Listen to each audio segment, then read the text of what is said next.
So there were and it'd be hard. There's so many factors at play, especially in the leadership of an institution or the um, system. And there are changes in the members of the Board of Regents, and the leadership of the Board of Regents changes. And then when you look at the system as a whole, there are changes in leadership of components and that sort of thing. And of course, there are so they, in organizing the operation of the system, it was logical to have a vice chancellor for uh, the more traditional universities, and then to definitely have a system for the health affairs area. And because that's a logical change. And there usually is not much overlap typically in regard to the operation of the organizations. And so at most times that I was aware, when I became aware of it, it was more, I was interested, of course, in the academic side. And so most of the things that I did were that involved the regents was dealing with the vice chancellor for academic affairs versus the vice president for health affairs. And we were all housed in the same building in those leadership roles where the chancellor was. And there were changes in chancellors for different reasons. And one of the things that happened that I did get that actually brought me ultimately to the system versus staying here on campus and doing the sort of things that I was doing up to that point of time, and a lot of the things that we've talked about in this series that we're doing. So I had, and of course, I was going to board meetings with the president for academic affairs. And there are so many things that a president has to think about that we would try to set up systems where when the president was called on, if any really important things he would be fully prepared for, but other things would be, there needed to be someone on the staff that, and typically the vice chancellor for that unit are some of the people on his staff too, because they would be there, that sort of thing. And you got a feel for the way the boards would operate. And there were, challenges, and some people had more direct and demanding, asked more demanding and wanting answers kind of right then, and expecting preferably the of course the chancellors over both of the units, so they report to the chancellor of the university, and those relationships were very important. And so it would vary, and there were always changes in leadership for various reasons, and those led to searches and committees that had to decide and bring recommendations forward of who would fill the positions. So I think as it went on, and the longer I witnessed it and played different roles in it, was that thinking organizationally, I thought that this really is a fairly high risk situation, depending on and depended a lot on the behavior of the chancellor and the presidents of the institutions.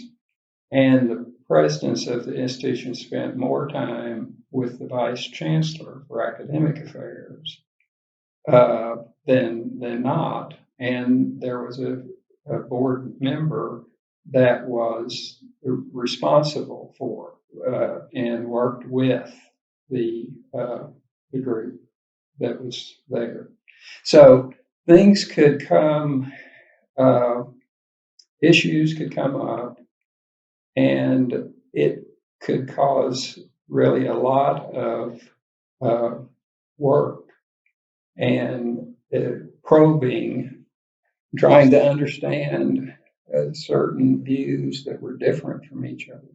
So, and all of these people were very intelligent, had come through, academic, were faculty members, been in very important positions. Some of them had served, on things like at UT with athletics as important it is. Some of them had served on the leadership of the football and basketball and all the sports programs. So they would bring, in some cases, a major knowledge about what was going on, and they knew that they had it. And in some cases, they had the ear, or the person in charge of those areas had the ear of the regents. And so, and that wouldn't go through either the president or the vice chancellor for that area. So I think it worked. In some cases, it worked very well. There were reasons that it worked well because in some cases, the major issues were not as major as they had been or were going to be too. So it was fascinating because you never knew what the next call was going to be, what the issue would be, and what the expectations for doing something about it. And the more important that it was seen by even one individual that would be on the committee, the academic affairs committee, for example, of the universities, and could get really involved. So and they're working, they've all got political ties, governor, lieutenant governor, senators, a lot of times strong senators, were called on or expected by certain people too. So I guess looking back on it from this vantage point, I think that it worked much more effectively than I thought at the time. And maybe it was just because we were all, those of us, and there were good friendships among most of the people that are playing in these key roles. And we see and realize that we're there to facilitate and to recommend if they're asked to, or kind of try to stay out of it. So there would be issues going on that were hot, and different people had different feelings about them, and they got notice in the paper. The coverage would be something, and the papers, of course, focused on the things where there were problems, and different people would be saying different things sometimes, and those created situations where there could be conflict within and among the Board of Regents. And so, given the ability, and there were very a large number of just excellent people that were in those positions that were very politically savvy and from working in complex organizations and knowing the things. So it wasn't a surprise to them. And yet there would be some that maybe didn't have as much experience, but felt that they needed to speak up and not just be silent. And sometimes that would bring up a set of issues into play that hadn't been there before, added to whatever was going on too. So a lot of the responsibility of the vice chancellors was to stay in touch with the chair. So whoever the chair was critical. And that there was, in part of the time I was in, and I was kind of in different roles at different times, but there were some issues that were just real problems and focused around the expectations and behavior of certain members of the board or certain members of the group of people that were working with a particular institution and that sort of thing. So I guess thinking back, it's one of the more challenging issues that I ever dealt with, because the different people would react in different ways, and some of them would be rather harsh in what they said, and there were some times when I know I'm not the only one, I know everybody that did it would have issues that they're working, are important. They see how complex they are. They know that it is a challenge and difficult, and whatever decision is made is going to be scrutinized by the chancellor, for example, for whom the vice chancellors work at pleasure of, and the presidents, some of whom were, very strong. Some of them at smaller institutions had, their own impressions of what are going on, and sometimes didn't necessarily see that there were an issue or two that was really had the central administration of the system deeply stressed and trying to find issues out. And so there are just lots of stories of things that some of which were remained problems over time, and then some others things would settle down or be overtaken by another issue and that sort of thing. So you spent just a lot of time as an individual trying to assess the actions of the president. So in the role I was in, actions of the presidents of the, 15 universities, however many there were at that time, and there were more coming on, and there were, obviously legislators and others who wanted to see growth and a new institution. That sort of thing would come up, and that would be an issue that really, and if it got hot, and if it had a couple of senators and some important UT alumni that wanted things to happen, that would occur. And so I do, and a number of times since getting out of that line of work that I have spent time thinking about what could be improved. How could it be improved?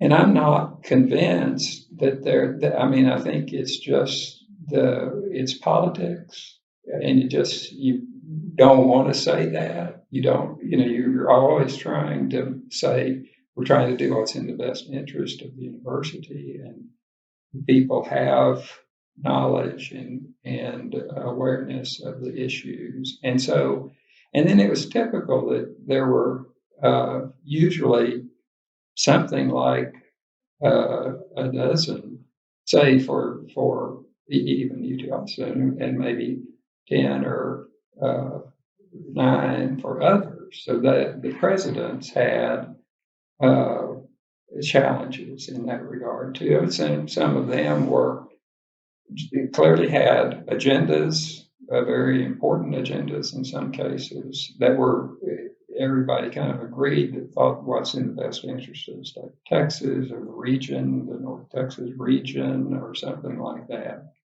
And then they could be if some of the people involved that were players felt that a president, for example, was getting out of line, going too far, those could result in issues that created particularly a situation for the academic affairs in our case, and for the chancellor. So you just and there were some wonderful things that happened, and there were some not so wonderful things, but there are always at least a handful, at least one or two regents that just their style. It wasn't that they were wrong or right, although they could be, in my opinion, in that position of being either wrong or right. So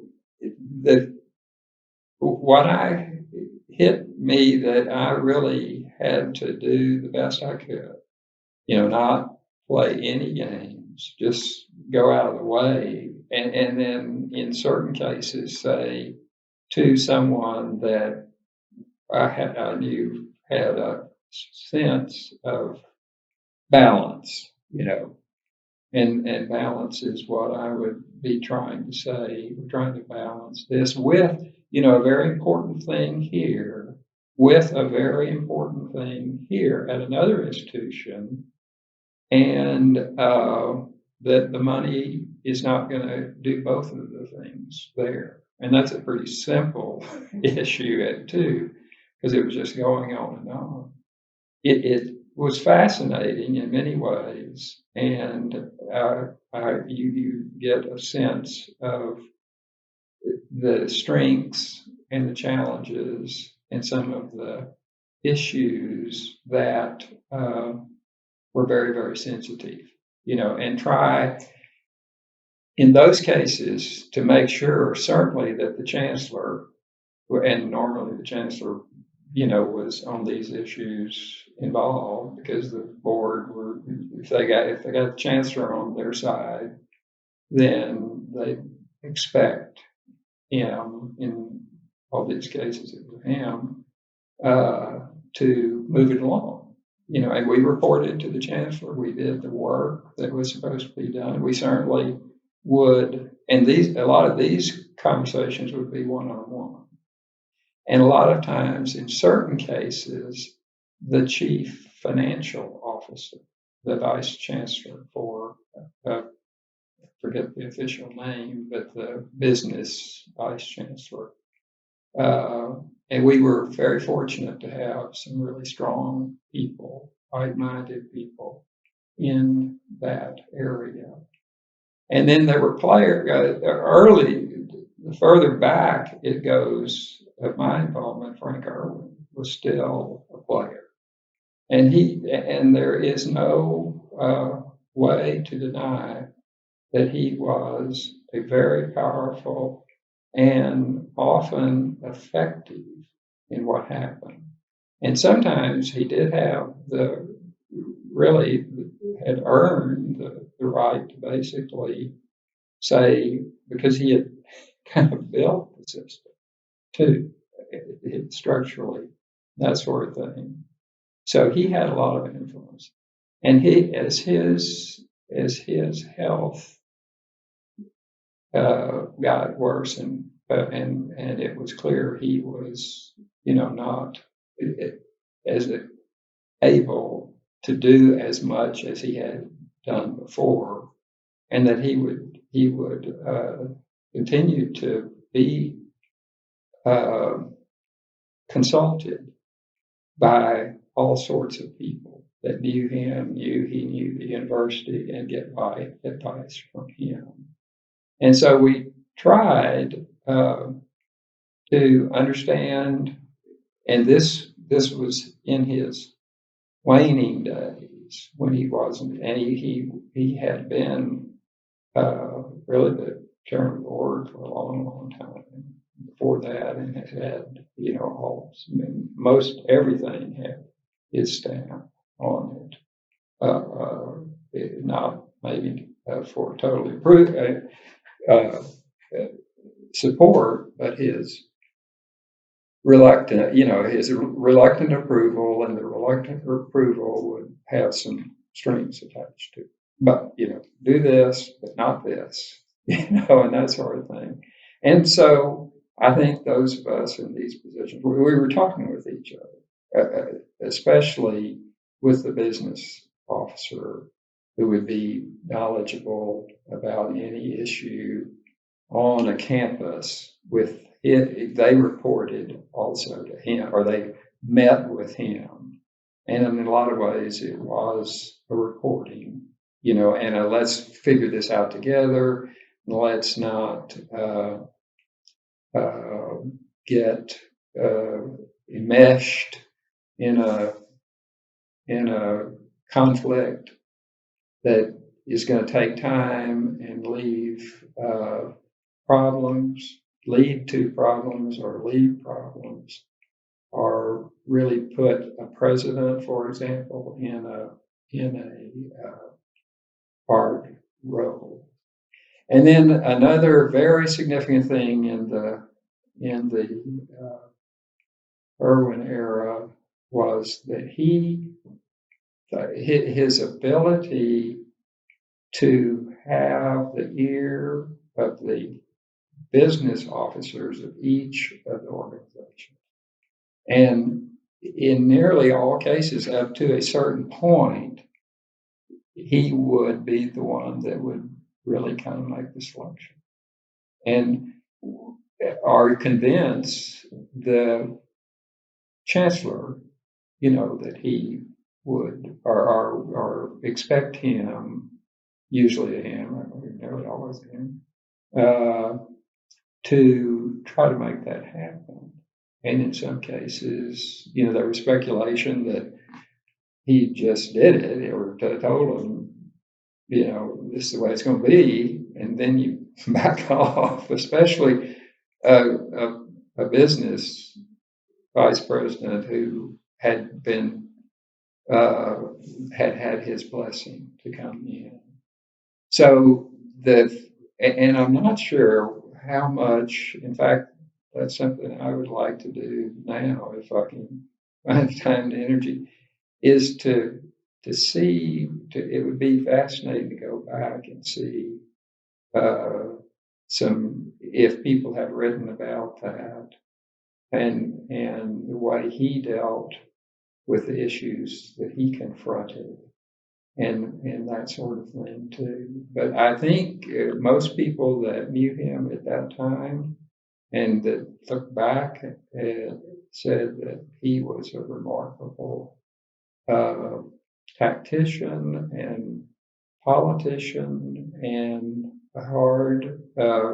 willing to take a tough stand, willing to, and kind of unwilling to do certain things that other people would think, well, this would be a good thing, And so then that'd be one that stories were told, you whispered, and that sort of thing too. So it, it's hard to not think of some kind uh, of analogy that might be, uh,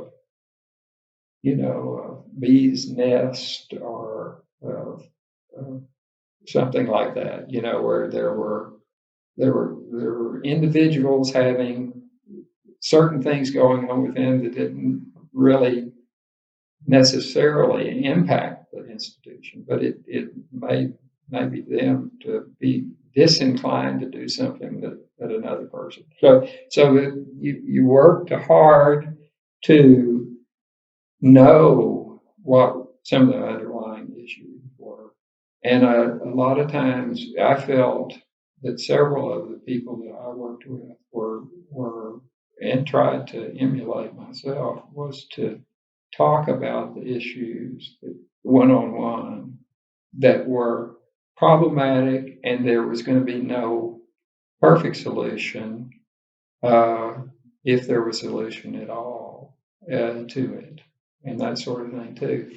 So, and all of that's happening so quickly that the challenge was to find some time to think something through without, putting it aside and jotting a few things down and then coming back to it and wondering what you were thinking at the time.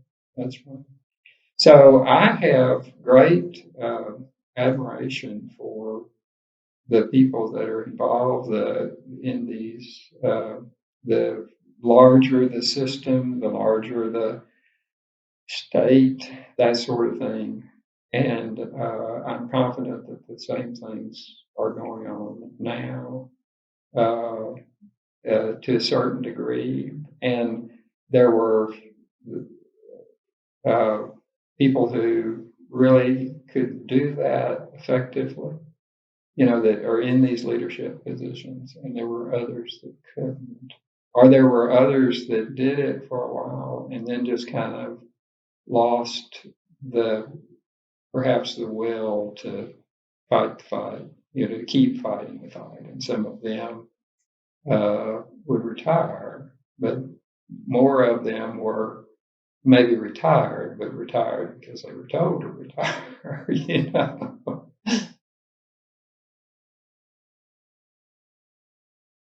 That grew. That is something that I think was one of the best things that happened to the university. And there were so coming back to education, that there was deep concern about, in any city, particularly Hispanic children and African American children, how they were being educated. And the more that one looked into it, the more it was that they were not receiving the kind of education that was needed. And there were a fair number of very important and influential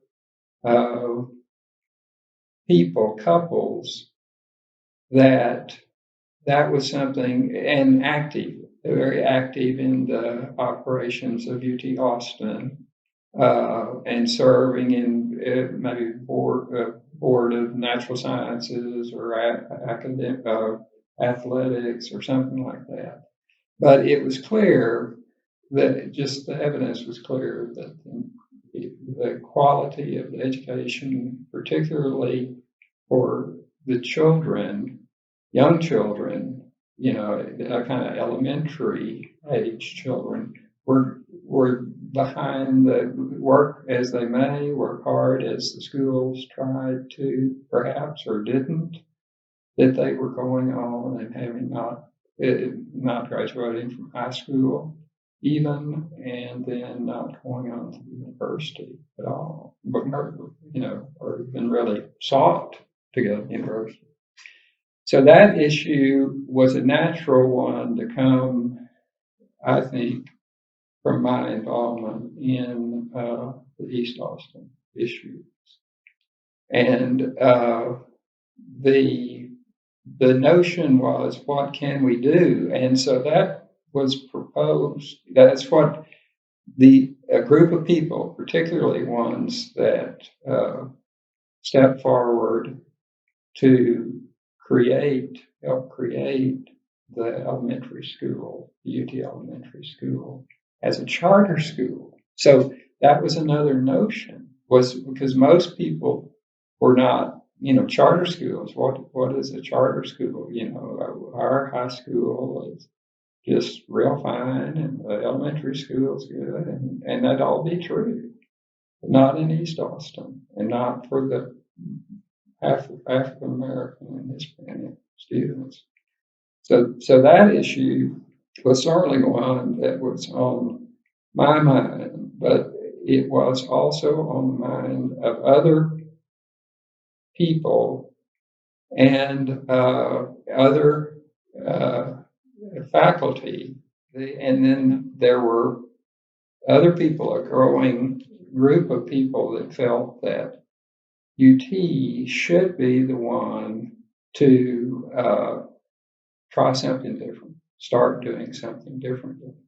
And so that was basically, to a certain degree, met with some distancing of certain people that just didn't, maybe it's more because they didn't want to. What is the university of first class or seeking first class university going to be doing, opening a charter school? And this is the time that the laws were changing so that there could be charter schools. And so a group that came together thought that this was a good idea. It met resistance from several people as it went along and was discussed. Enough of the people on the board and then aware of what was going on in the nation too with charter schools said UT ought to do this. And so the primary initial reaction was to think, well, that's probably a good idea. We don't know who, and this is, this kind of system writ large, who would do it and where would it be done? And enough of the key people that are still involved said it should be UT Austin, because everybody basically in academic affairs were saying, well, and so there were no charter schools in Austin. I mean, in Texas, the rules did not have that. And so I think that stimulated some of the people that got involved in it of saying, well, we need to do this the right way. And the signal that will be sent by the University of Texas at Austin is the one will get the kind of notoriety, obviously in this region, but in the state and beyond that. So they, one regent particularly was pushing this, and the president at the time was not. And so which is quite legitimate, everybody there wasn't anybody saying, that they don't understand people being against creating a charter. What is a charter school? How do you do it? How do you fund it? That sort of thing. And so all of that was going on at the Capitol at that time, and particularly in the education area, that was there, and there were uh, beginnings. There were the legislature had to create what path to, because the legislature has to approve, or the rules said it would have to approve and support, and not necessarily with money. That was one of the issues too. So that began, and so it was decided that it would be UT Austin, although it was resisted mightily by a number of people, and particularly the president at that time. A decision was basically kind of brought, I think, together in a way that that the first thing that would have to happen was that the university, some element of the university, would have to apply to ask for a charter. That had to be done by the legislature. And so that almost brought even more people into support of it, because there were, for different reasons, and over time we knew so many of them and talked to them and things like that. But it was basically decided to proceed with it, and then so a whole lot of the faculty were against it, understandably. I mean, I can understand that completely. And so they were saying, well, you're right, but not Austin, not the seeking world class, how can you justify this? And so it was, and that debate, a lot of that debate went on, outside the knowledge of who's saying what to whom. But it was really determined, and I can remember the day very vividly when it was brought up at a Board of Regents meeting. The issue was launched there, and the president really was, he knew, and he knew the people that had the authority, that sort of thing, that he did not, that he wasn't against something like this happening, but why the lead institution? And so a lot of people were saying, well, then they're going to get notoriety. We've got, there were quite a few Republicans, strong Republicans, that were having these conversations beyond the state walls and in Washington and that sort of thing. And so the president was forthright in saying that he did not oppose it, but the board approved it to go forward. And so the other deal was that you didn't just go apply. You had to go through, you had to go apply, but you had to have the State Board of Education had to approve it for each one. Not that you can do this and here's how you do it. Initially, it's this way. So we went forward under the auspices of UT and the Board of Regents in making that application. So I was involved because of my connections in East Austin, and that was where we said it would be that, and that was, it could be. And I'm sure a lot of people did think, well, this is UT trying to kind of buy their way even further into the Blacklands area, Whatever it was, we went forward. And so I was engaged and involved, but the decision was that it would be the College of Education that would apply. And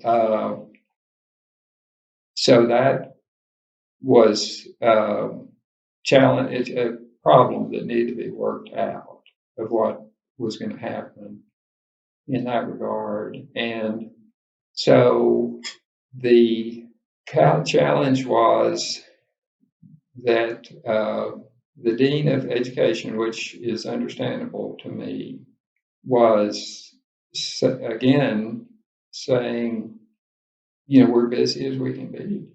Where is the money going to come from? What can be, are we supposed to do whatever and just not continue to try to advance through these other ways? And so it started that way, and it became apparent, or there were several different factors that came into play, and it was decided that in reality it would be under the auspices of the director of the College of Education. And it was not something that the dean of the college was, he would do what he was told, but he was not saying this is really something. And so the process at the time was that the institution that was proposing to do this had to go to a public hearing, and before the State Board of Education, make that requisition, and then have an open meeting and then that the State Board of Education members would be the ones that had the authority, that there's enough of legislation was done to create this entity. So we were basically the first there were other charter schools in operation that, because this other legislation had passed and a number of entities had, decided for different reasons that they wanted to create a school and did. And so that was going on. And so the hope of the university was that it would not have to do that, because it was not no other. I think I'm accurate in saying that no other public school in Texas had applied. The thing got underway, and several of the people that were most supportive of this were already involved with the College of Education, logically, and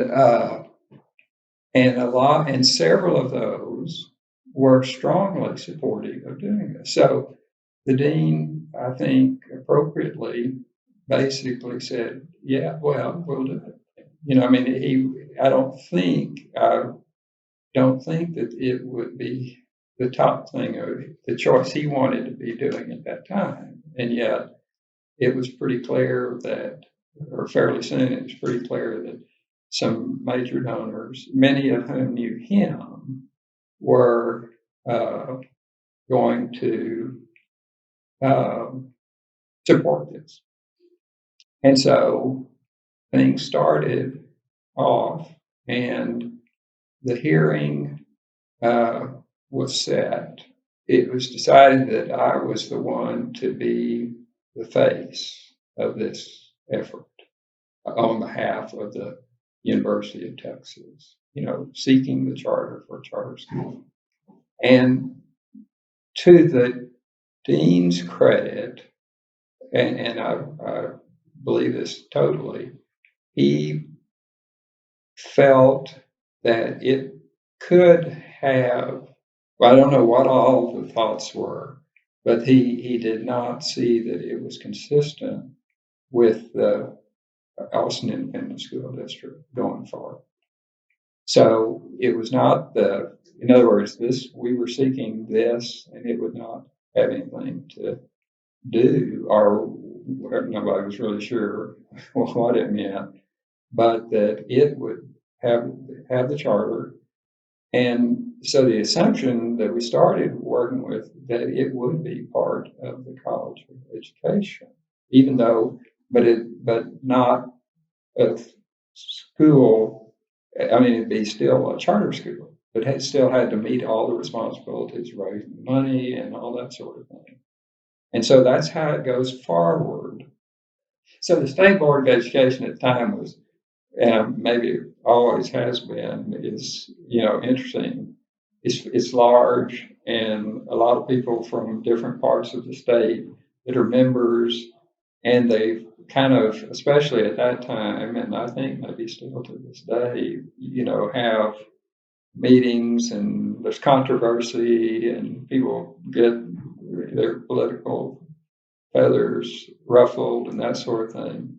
So in any event, then the university was saying, and this would have been the system too, I'm sure, saying that, well, we don't want to go, do we have to go through the rigmarole? Do we have to do all these things? And the answer was yes, which is, thank goodness they weren't, I mean, the board always had more power than was willing to check it. So it went forward that way, and the dean was kind of said, "Well, sure, we'll do it, but I really don't want to be involved." Or I don't know how he did, but he was able to, and I think his thoughts were similar probably to the president's at that time too. So whatever it was. So I've been working in the East Austin, and had quite a bit of dealing with the system, as well as UT Austin and AISD and that sort of thing. So we go for a hearing. So it's a public hearing. This was part of the standard, which is understandable. It creates quite a bit of interest, because some of the players, the political players, were influential Republicans. And not all of them, but influential Republicans. And this was kind of perceived as a Republican issue, at least in Texas. I don't know beyond that. The reasons being, to stimulate quality education for children of lower income families. But the traditional public schools were, why? I mean, even though it seems like they could answer their own question, but that it didn't have a lot of that kind of support. And in fact, they were letting groups of people come together and get charters and create charters. So some of the charters that still exist came at that time and were the result of people feeling that they were able to put enough funding and support for it, that the charter schools started happening. And so, but this one was high profile, and so it fell to me to make the statement publicly in the meeting, and had the help of several people. There were several regions that were very interested in it and supportive of it, and others. And so we went to the hearing, and of course AISD and superintendent there, that we all knew and had involvement with, was adamantly opposed. So what we didn't know going into that hearing is whether the superintendent of AISD would speak out against it, or would it just not come, or what. So as it turned out, he did speak against it there. And I know him, and understand that. And so it was totally appropriate. But it was a pretty strong signal about, how in theory, the leadership of the district felt. And so people were going, well, why is this? You could speculate all sorts of things, and then the paper could have kept up forever, reading different people's issues or reasons for doing something. So in any event, he did speak up against it. The university, we tried to play low key, fill out all, had lots of things were written that the board had and that sort of thing. So I didn't give any impassioned speech or anything like that. I just said that this is something that the Board of Regents, and there was the very strong member of the Board of Regents was the one that really pushed it. In my heart, something else needed to be done. There's more than we had tried to help. We had tried to stimulate and help AISD. We had education faculty members that were, helping when they could and that sort of thing. And so it's interesting to say. I think what I maybe did was, I wasn't sure how it was all going to turn out, but I didn't want to do anything that would jeopardize it, or imply, and it was pretty well known, as we say, what our president felt, or, kind of, what does he think of me doing it? I mean, it goes through your mind whether you want to admit it or not. And so in any event, the board did pass it, and not without. I think there were people on the State Board of Education that were not in favor of the charter schools. And I'm not sure about that, but I think there probably were some that worried about it from that standpoint. So in any event, we got the situation together, and I was told to,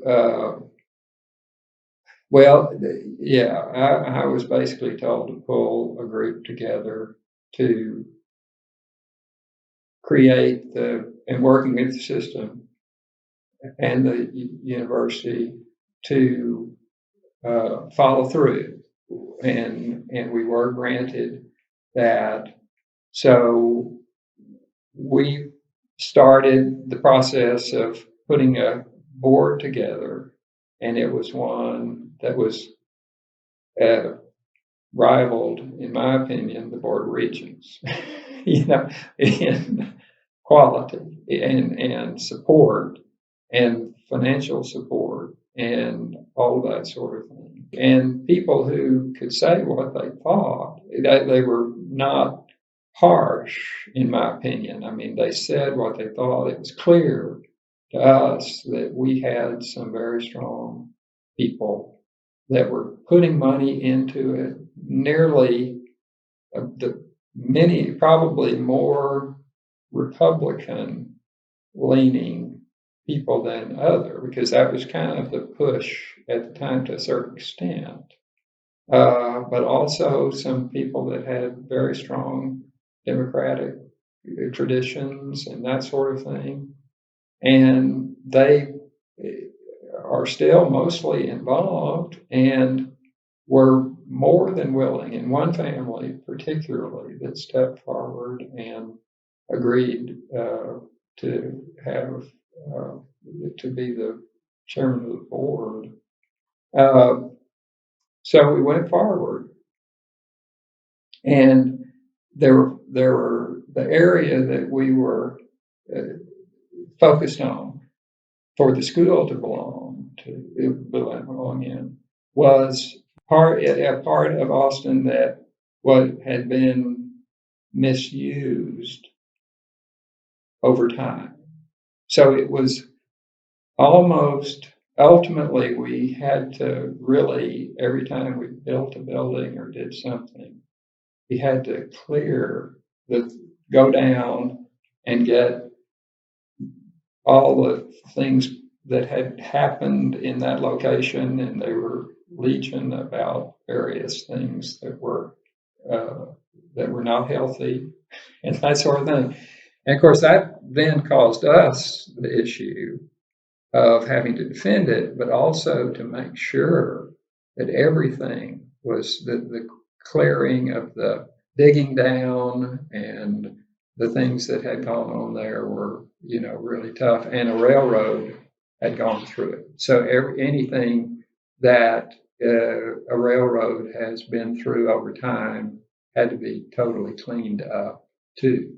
And they were putting the new railroad through, and it goes adjacent to UT Elementary now. But we had to be, and we knew that there was just no way to skimp on any issue there because there were plenty of people, including plenty of faculty at UT that would step forward. And so we felt that we were watched, very closely from that standpoint. The dean was in a very difficult situation. He really was. So he pretty well kind of backed away. And so it was kind of left in our hands to create the leadership team to create the board and that sort of thing. So that was done. Some very good people and community members that were sought after. We were able to attract a very positive, hardworking, able woman to be the head. I think we started with the term superintendent, and that seemed appropriate. But if we didn't start with it, we got there, and then we started getting, we were, making all the plans to. We had to build houses, build the things on this land that had to be, and we were taking no chances. So the top-notch safety groups were, monitoring, and we were paying, and doing what we were told to do, and all of that. And so it began, and so then it was the first meeting of the new board that I thought, I did not expect, but I thought that it was certainly possible that the dean would not want to serve in the capacity, and probably appropriate for him to not serve in the capacity of being the chair of that. So then I was up to my, neck in it anyway. So, and we had members of the board that were in the College of Education, as I was, and others, but we were pretty confident that the ones that were willing to serve in that role were doing it because they had the feeling that this could be a positive outcome. And so they did that. And I think it's to the credit of so many people in the College of Education that it didn't flare up more than it could have. So in any event, the deal is that this board, which still exists, is still in charge. That's how it came about. Once the effort to create the school took a year to get it all these things done to even begin the school. So a lot of the different thoughts there were, some of them had just evaporated. You know, there were people that moved on to other issues and that sort of thing. And then we did intensive efforts to attract people to come. So, and in the areas that were largely Hispanic and Black, because that's where it was. And but from the start, and it was true of the very first director, and the director that, bless her heart, is with us still today now, worked diligently. And they had the support of a very powerful or influential, I don't want to overuse terms, but the deep support of some people that were just thinking that if this entity can show that they can take children and have them progress to some degree more quickly or more directly or more effectively, that hopefully would be the sign that would happen, you know, and other entities like that could occur too. But it was no question that we're very conscientious or conscious of the challenges, and that failure or some limited success would happen. And it was almost like the silent motivating factor that was causing people to come and play in these positions. And we had all sorts of, after we got started and things were going surprisingly well, in my opinion, we had visitors a lot, and political people, and all sorts of things. The governor of Colorado and a group he had, and another. So that was there. There was the notoriety was there, and I always felt that it was appropriate for the university's name to be there, because it was not the College of Education, although we had always had, and to this day have, members, instructors from the college and others that are on the board, that are running it from that standpoint. And so it's that sort of thing that it's so easy to see the nuances and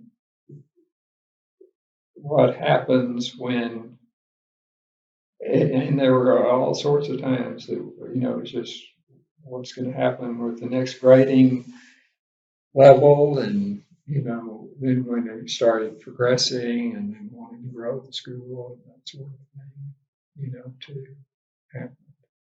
And so it's that's the interesting thing.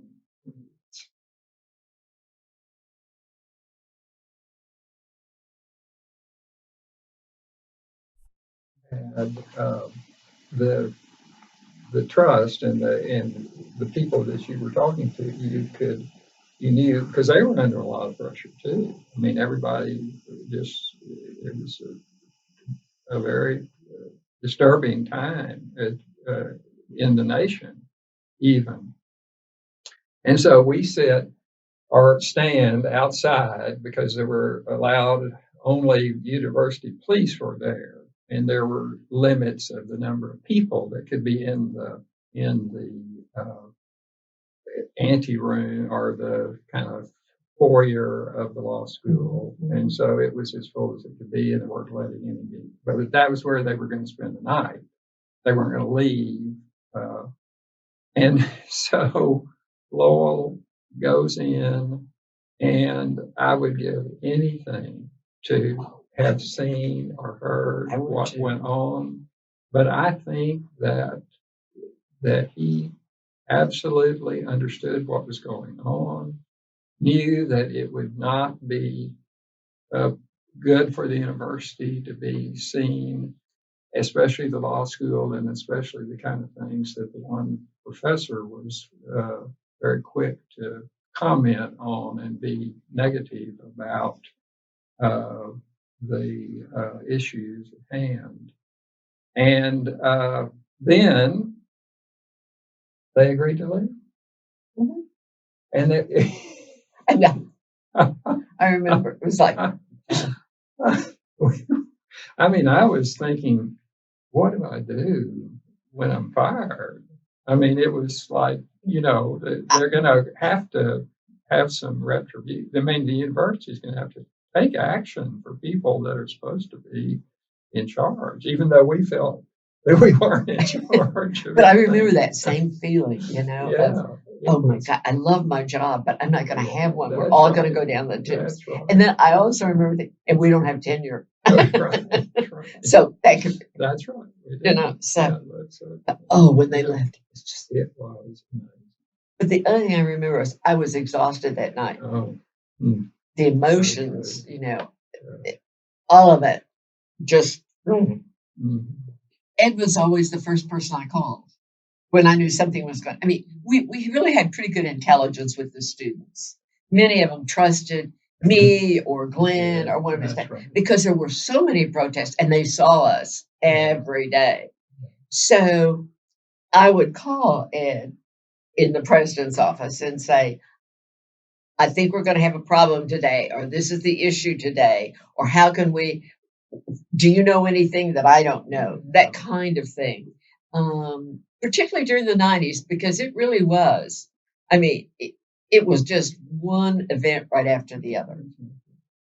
And most of it centered around racial protests. We also had the gay lesbian group on the main mall, on the West Mall. West Mall. We also had,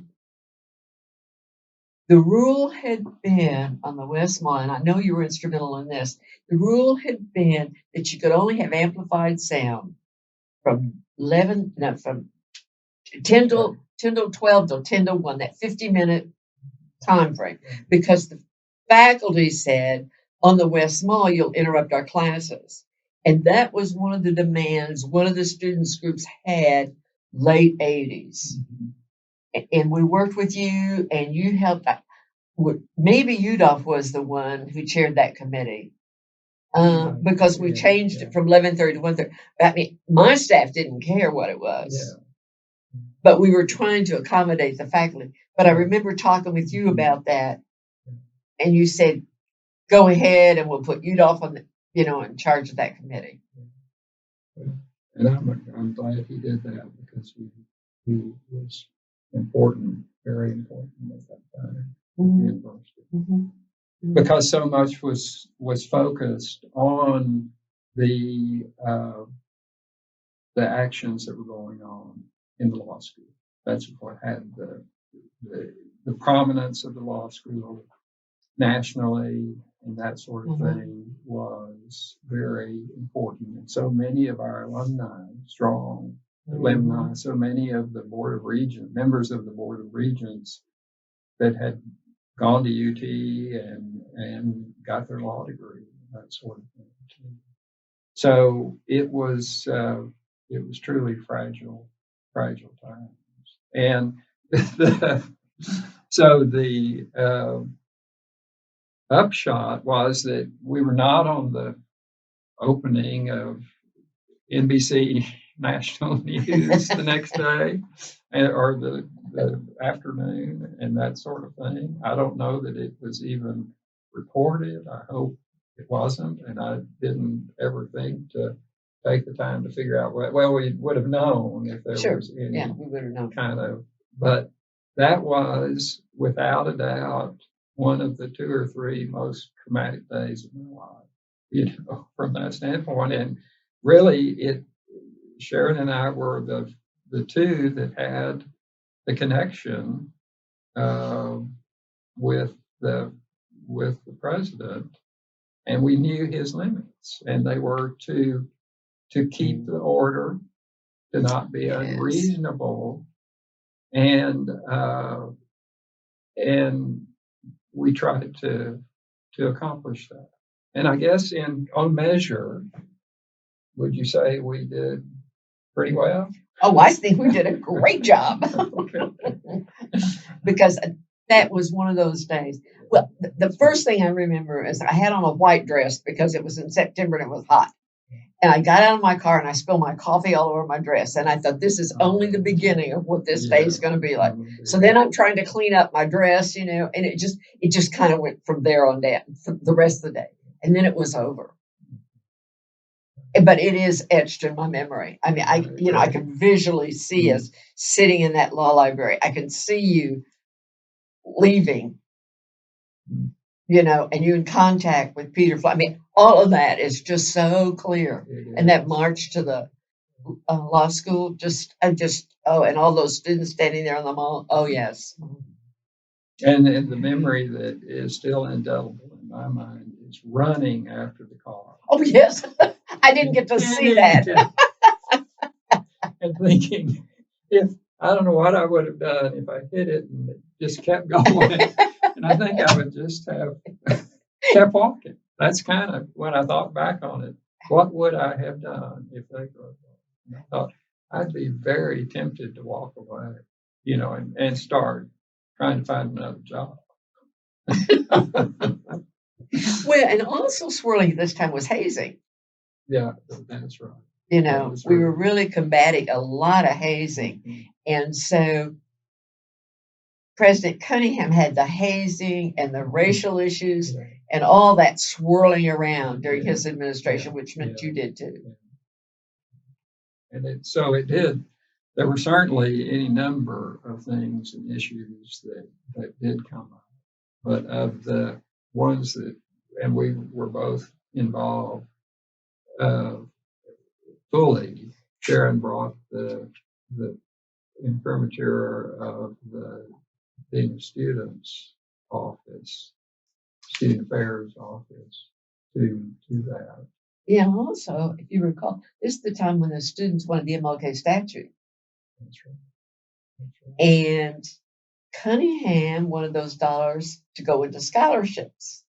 And I remember that we talked about, and I have so many fond memories of meeting with you and talking with you and seeking your counsel. I mean, I really do. And we were trying to help him understand that a scholarship and a statue weren't the same thing. But anyway, that was the first black male statue on campus. Mm-hmm. And it wasn't until we had Barbara Jordan that we had a female. Mm-hmm. Yeah. And all those statues were paid for by students, including Cesar Chavez. Yeah. Ed was always committed. You were always committed to diversity. You were always committed to equity. So it was never very hard. I mean, it was easy to talk with it, whether you're talking about the Black Lands or you're talking about statues, you know, or you're talking about students feeling as welcome as we could make them feel at the time. So I always felt like I had a supporter there. I always felt like Ed understood when I'd go to him and say, you know, this is what the students are demanding when it comes to, they demanded a multicultural course at one time, and that's kind of recycled. You know, they there were several, demanded more faculty and staff of color. Some of the demands, and this is when I get a little discouraged, I don't know about you, but some of those demands are still there. With the outreach centers that we worked on, you know, and they're still there, and you go back and you think, oh, we worked so hard to change some of that. We hadn't come near far enough. The other thing I remember about Dr. Sharpe was at an MLK celebration. It was one of the first ones we had, if not the first. And they asked you to speak. And you said, this university has a very poor history, a very negative, a very sad history with Blacks. And I thought that is the first time I've ever heard anybody from the administration own the history of our relationship with Black students. And I mean, it was really, really heartfelt for me. I mean, it was like, okay. So that's why it was really easy to work with him, you know. And his counsel was always, as they say, spot on. Well, not always, but so I had, and I know we've talked before, this truly deep feeling that this institution was so important to the state of Texas, without question, and to the nation also. And we were all conscious of things that were going on at other institutions around the nation, and problems that were coming. And I will always be thankful to President Flawn and President Cunningham and several. There were transitions that were going on in leadership during that period of time too. And so that set of things were very important. And I think the whole administration worked hard to find ways to increase the likelihood that the university would embrace each individual on the basis of his or her nature and our history,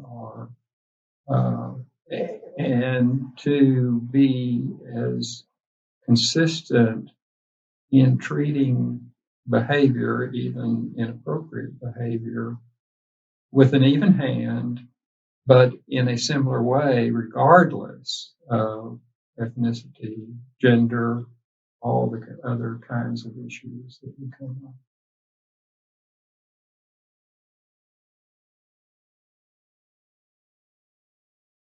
So those two individuals were important players and both participated to a certain degree in the law school that day when Jesse Jackson was here. And so you and I have talked, and I've talked with them too, that I think so. So it's important to say that Rich worked in the Dean of Students office. Was working in the Dean of Students office. He was an orientation advisor. Yeah. Yes. And then he worked in the Dean of Students office. Yes. Yes. And did a number of different projects. I mean, very and active. He was a star. He was very a star. active. He was a star. Student leader. And you could depend on him. There were several students that, you knew more than I, that were deeply, despite their recognition that the university had not been consistent. If it was consistent, it was consistently bad, it seemed like some of the time. And Rich was a very important student in that regard, and willing to stand up and take, talk. I mean, not give any on the issues of importance, but to listen and encourage students who were less likely to be wanting to see the big issue and wanting to see what we were trying to accomplish. And then Victor was a student at the LBJ school, and again, active, very outspoken, and outspoken, but ultimately in a thoughtful and balanced way. I mean, that was what stood out about those. And so for them to be in the critically important positions that they are at this university right now is a profound tribute to each of them as an individual, and the willingness they were to try, as so many people do, to find a balance, to keep issues, be thoughtful, to try to improve the situations, but to not destroy, not hurt, not make problems. And I think that those are attributes that they have to this day. And I'm so thankful they are in the positions they are at UT Austin. That's one reason why I thought that Rich was ideal to head up the Eyes of Texas committee, because he had experience, if you will, and he was so well known in the Black community with Clotilde Haynes. I mean, all these various people. So he had taken abuse. I mean, I think he took more abuse on the Eyes of Texas committee than perhaps he did as an undergraduate student. But the other thing, yeah, it's all those things that you said, but I think they transformed the department in a way of looking at the students we were going to admit, how important research was, making sure we had diverse classes of students, so everybody didn't look alike and have the same experience. Now, I mean, I can remember before they arrived that we would admit a student to the master's program if they came to the orientation program. I mean, the standards weren't what they became. They created procedures and processes that have really, as I say, really, I think transformed that department, because now we have lots of students who want to come. And that wasn't the way that it was before. Yeah, it's been wonderful. Well, I feel like that I learned to swim at UT when I was 5 years old, and my parents each had degrees from UT, but that they got over a period of time. And because they were teachers and public school administrators, we spent many summers in Austin, especially as my mother was taking courses to get her master's degree. And I was on campus. I mean, I was one of the courses that she was in was on child development, and I was one of the children that was in that. As I mentioned earlier, I learned to swim at the Anahis gym, and my parents went to register me, being a male, to the men's gym, and I wasn't tall enough. They had a line on the wall, and if you were that tall, you could take the swimming lessons there.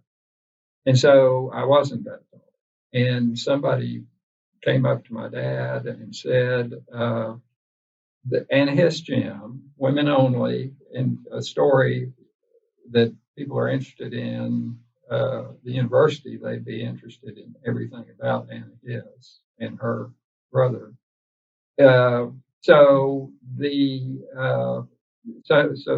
This person came up to my dad and said, they have a line on the wall over at Anahis gym, and if it's supposedly for girls, but if they have room and you're tall enough to do, your son's tall enough to do that, they let you in.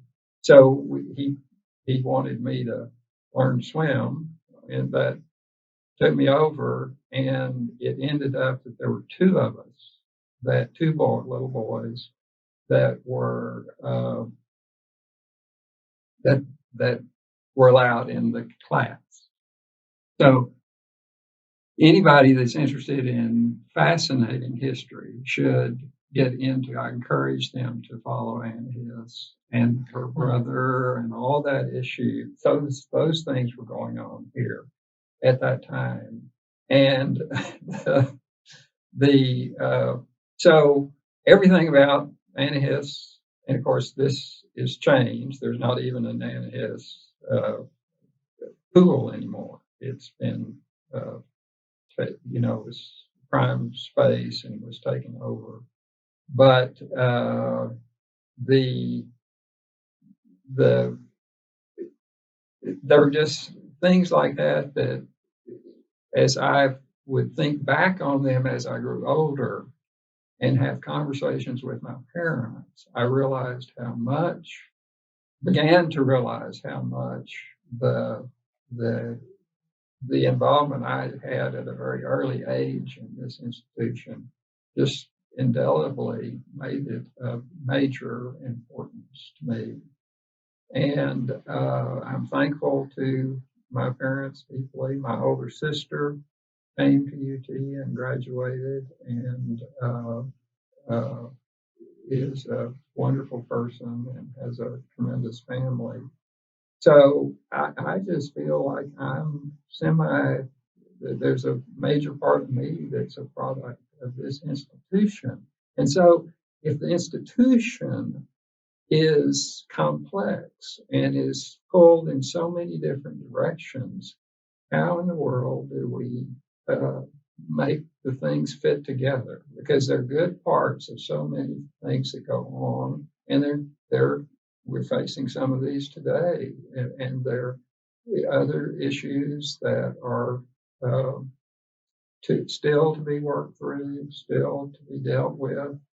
And the worst thing that can happen is people to either get frustrated or mad or angry and say, well, it's just not worth it. And I think more than anything else in the world, the appropriate leadership, and this goes from the Board of Regents to all the institutions in the system, is just critically important that the best people possible get into those positions, and that the issues that are dealt with not out of any kind of thing that could be called